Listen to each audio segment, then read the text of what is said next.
আসসালামু আলাইকুম, কেমন আছেন সবাই? আশা করি সবাই ভালো আছেন।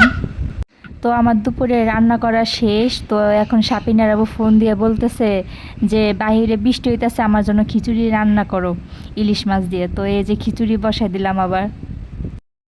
তো আপনারা তো সবাই জানেন যে সারা বাংলাদেশে কি পরিমাণে বৃষ্টি হইতেছে। তো এই বৃষ্টির দিনে গরম গরম খিচুড়ি খেতে ভালোই লাগে। তো আমি এখন খিচুড়ি বসাই দিয়ে নিচে চলে যাব, কারণ আমার ছেলে বৃষ্টি দেখে পাগল হয়ে গেছে যে বৃষ্টিতে ভিজবে। তো আমার মেয়েটা বাসায় নাই, সকালে ওর জ্যাঠার সাথে ওর দাদির বাসায় চলে গেছে।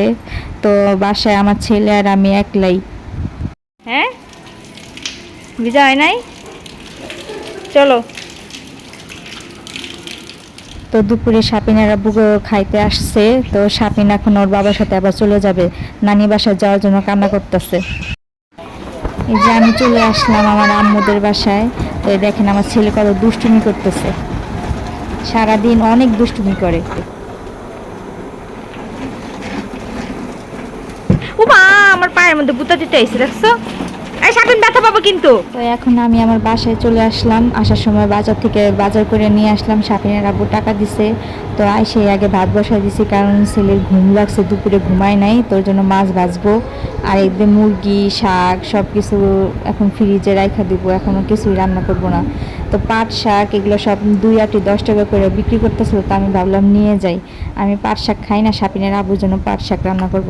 তো এদিক দিয়ে আবার সাপিনের আব্বু ফোন দিয়ে বলতেছে যে গরুর মাংস রান্না করতে, গরুর মাংস নাকি খাইতে মন চাইছে। তো এই যে আমি আবার বসাই দিলাম তাড়াতাড়ি করে।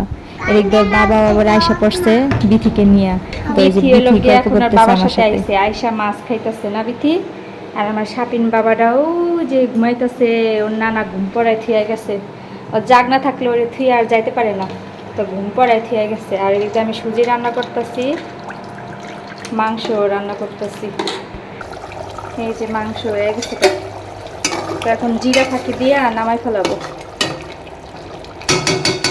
তো আজকের মতন এই পর্যন্ত, আল্লাহ হাফেজ।